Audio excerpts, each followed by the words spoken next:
నిజంగా తను మోసగాడే అయితే ఇక్కడెందుకుంటాడు? ఈ పాటికే పారిపోయేవాడు కదా. అవునండి, పారిపోతే ఎక్కడికి పారిపోగలను, ఎలా బ్రతకగలనండి? బ్రతికైనా చావైనా ఉషాతోనేనండి. పల్లవి గారు, ఉషాతో మాట్లాడారా? తనని కన్విన్స్ చేశారా? ఉషా, నా మీద నీకు కోపం తగ్గిందా? నువ్వేం టెన్షన్ పడకు వెంకట్, నేను ఆల్రెడీ కన్విన్స్ చేశాను కదా. నీ మీద కోపం మొత్తం తగ్గిపోయింది.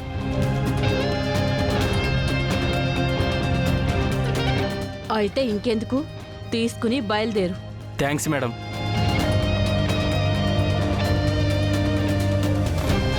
ఉషా, నువ్వు వెళ్ళి బ్యాగ్ తెచ్చుకో, బయలుదేరదాం. నన్ను నమ్మినందుకు, నా ప్రేమను గెలిపించినందుకు, నాతో పంపిస్తున్నందుకు మీ అందరికీ పెద్ద నమస్కారం అండి.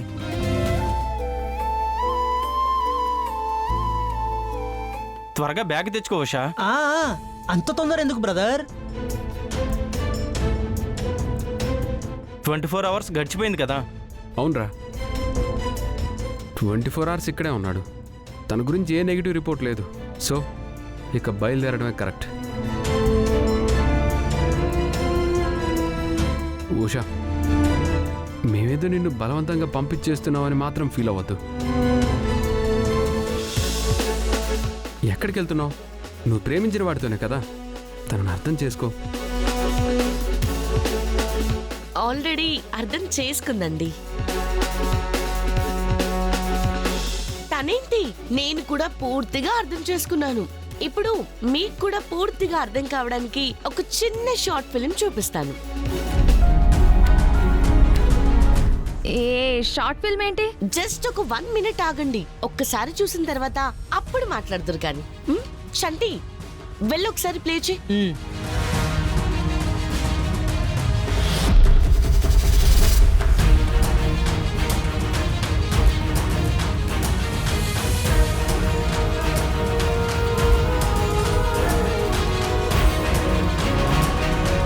లవ్ స్టోరీయా? ఎవరు లవ్ స్టోరీ? మేమిద్దరం ప్రేమించుకున్నామా? ఆ అమ్మాయిని చూడడం ఇదే ఫస్ట్ టైం బాసు.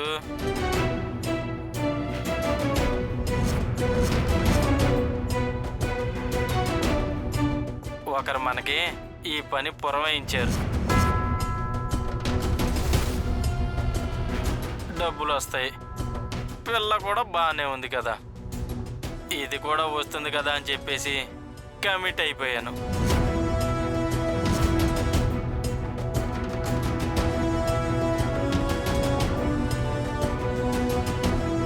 రే, నువ్వు తాగి మాట్లాడావు కదా, నువ్వే కదా? ప్రేమ లేదు ఏమీ లేదంటే ఉషా చెప్పినట్టు నువ్వు మోసగాడివి కదా. అయ్యయ్యో, మీరు భలేవారండి. అది మాట్లాడింది నేను కాదండి.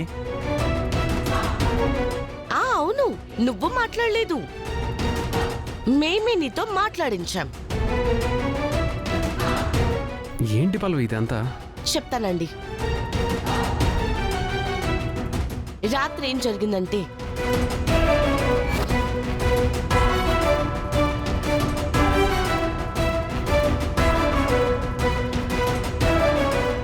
అక్షిత చందు కలిసి ఆడిన డ్రామాకి రివర్స్ డ్రామా నేను ఆడతాను.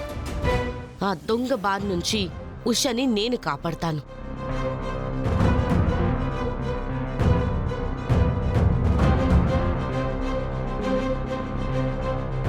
వదినా, ఇదిగో మందు బాటిల్ తెమ్మన్నావు కదా, తెచ్చాను. పల్లవి, అసలు వాడికి మందు అలవాటు ఉందో లేదో తెలియదు కదే. ఖచ్చితంగా ఉంటుంది బామ్మగారు. వాడి మొహం, వాడి కళ్ళు చూస్తుంటే తెలియట్లేదా మీకు?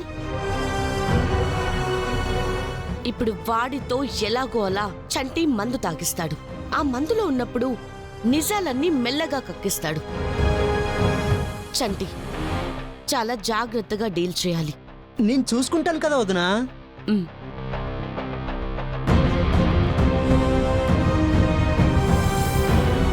అబ్బా, క్యాష్ అయితే వచ్చింది కానీ బయటికి వెళ్ళడానికి లేదే, మందు కొట్టడానికి లేదు. భగవంతుడా, ఏ తాగుబోతుకి ఇలాంటి శిక్ష వేయకయ్యా స్వామి.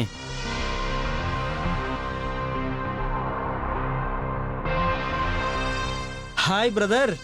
బ్రదర్ ఏంటి ఈ టైంలో ఎలా వచ్చారు? ఏం లేదు, నాకు నువ్వు సాయం చేసి పెట్టాలా బ్రదర్. నేనా సాయం చేయాలా? ఏంటి బ్రదర్ చెప్పండి.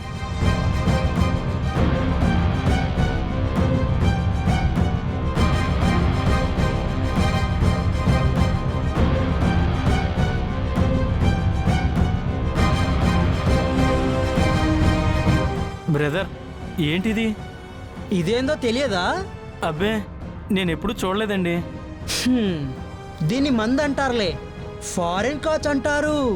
అబ్బా స్కార్చా? అయినా ఇది ఎక్కడికి తీసుకొచ్చారేంటి? అంటే నాకు అలవాటు ఉంది బాసు. మా గదిలో తాగితే మా ఆవిడ తంతుంది, ఇంట్లో తాగితే మా అమ్మ చూసి తోలొల్చేస్తుంది. నువ్వు గెస్టు కాబట్టి నీ రూమ్లోకి ఎవ్వరూ రారు, అందుకనే ఇది తీసుకొని ఇక్కడికి వచ్చేసా. 2 పెగ్గులు వేసి వెళ్ళిపోతాను బాసు. ఎక్కడ అంటే నా ముందే కూర్చొని ముందేస్తారా? నేనొక్కనే ఎందుకు, కావాలంటే నువ్వు రా కంపెనీకి, 2 పెగ్గులు వేదువు గాని. అవునా?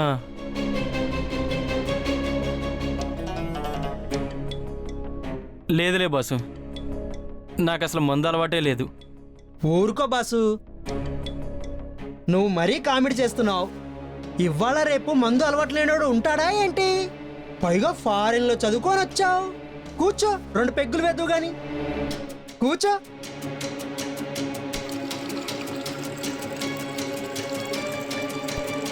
బాసు వద్దు బాసు, నాకైతే అలవాట్లేదు. ఉషాకి ఇలాంటివన్నీ నచ్చవు బాసు. అబ్బో వీడు మామూలు ముదురు కాదు.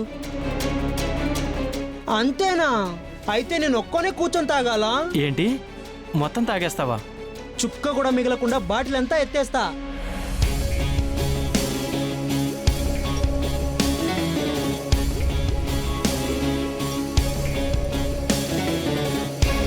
బాసు ఒక్క నిమిషం, ఇప్పుడే వస్తా.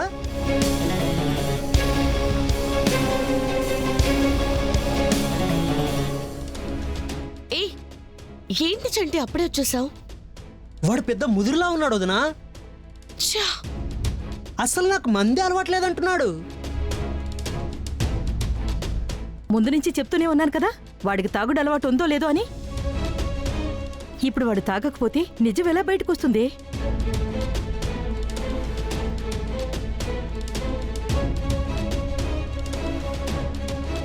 ఇప్పుడు ఎలా అక్క?